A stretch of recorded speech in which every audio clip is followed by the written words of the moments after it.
Siguro ho, Nay. Siguro nga ho, sinumisi sa Avedra yun. At bakit sila ang pumasok sa iyong isipan? Nay, nasa akin ho yung puso ng anak nila eh. So, posible hong maramdaman ko yung lungkot ng parents nang nag-donate ng puso. Hira, kalokohan yan. Parang hindi ka nag-aaral ng nursing. Ang puso ay laman at ugat lamang. Walang emosyon, walang memorya. Laman at ugat lamang ang puso, anak. Kaya tigilan mo na yung pagkukuro mo ng mga kung ano-ano. Na naginip ka lang ng walang kwentang bagay at walang kinalaman ang mga taong mga binanggit mo.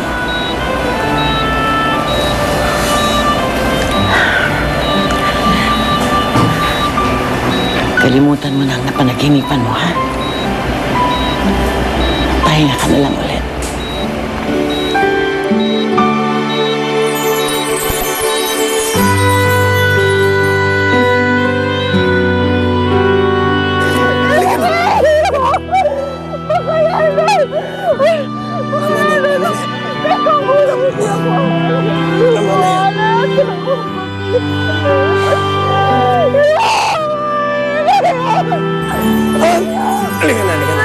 Halika na. Gusto ko makita. Umuwi na tayo, ha?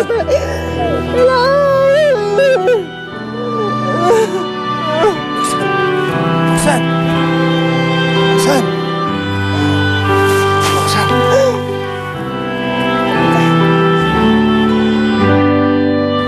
Hello, Vanessa. Naririnig mo ba ako? Ang sabi ko, sino si Lira? Tsaka, saan ko siya makita? Bakit mo ba tinatanong sa akin lahat to? Gusto ko siyang dalawin. Para makilala ko yung pinabigyan ng puso ng kapatid mo.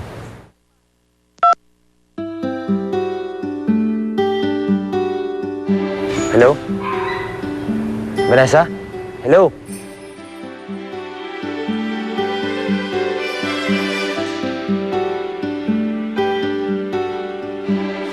Ano? Gusto niya makilala si Lira? Hindi ko nga maintindihan kung bakit pa niya kailangan makilala si Lira. Dapat nga hindi na sila magkita ulit eh. Ang sabihin mo, nagsiselos ka lang.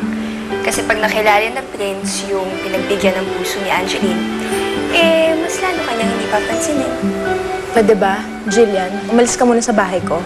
Ha? Easy.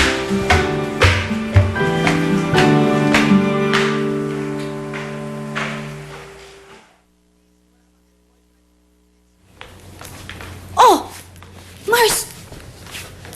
Nandito ka?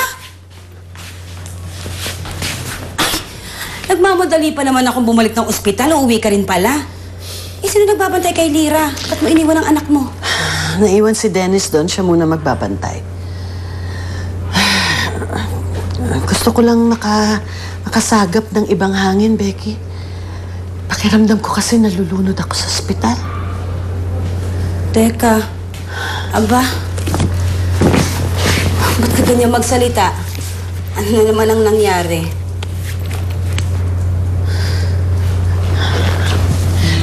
Ayaw niya pa rin akong tigilan, Becky. Palagi niya na lang pinapaalala sa akin kung ano yung kasalanan na nagawa ko. At ngayon, ginagamit niya pa ang anak ko para usigin ang konsensya ko. Si Angeline? Siya bang tinutukoy mo? Nanaginip na naman si Lira. Nagsinungaling lang ako. Pero sa palagay ko tama siya.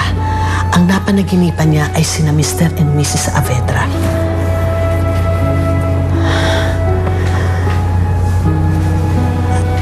Becky, posible kaya na makaalala ang puso? Posible kaya na si Angeline ay mabuhay muli dahil sa kanyang puso, pero ngayon, sa katauhan ni Lira.